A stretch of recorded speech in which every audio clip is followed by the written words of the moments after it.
Kapitulli 15. Pastaj pash në qiell një shenjë të madhe të mahnitshme. 7 engjëj që kishin 7 plagët e fundit. Me to përfundoi zemërimi i Perëndis. Pash edhe diçka si det të qelst përzier me zjarr. Si dhe ata që kishin mundur bishën, shëmbëltyrën e saj dhe numrin e emrit të saj. Ata që ndronin mbi detin e qelst me harpat e Perëndis në duar dhe këndonin këngën e Mojsiut, shërbëtorit Perëndis dhe këngën e qengjit. Të mëdha e të mrekullueshme janë veprat e tua, o Zot, Perëndi i gjithë pushtetshëm. Të drejta e të vërteta udhët e tua, o mbreti i kombeve. Kush nuk do të druaj ty, o Zot, dhe kush nuk do të përlëvdoj emrin tënd?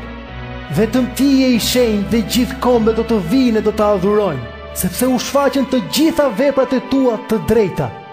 Pastaj pash se u hap tempulli i tendës së dëshmisë në qiell. Nga tempulli dolën 7 engjëj që kishin 7 plagët. Ata ishin veshur me pëlhura të pastra dhe të shëndritshme, ndërsa krahorët i kishin ngjeshur me breza të artë.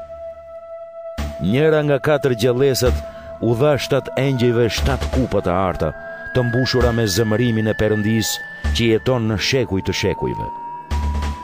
Tempulli u mbush me tymin e lavdis e të fuqisë Perëndis dhe askush nuk mund hynte në tempull derisa të mbaronin të 7 plagët e 7 engjëjve.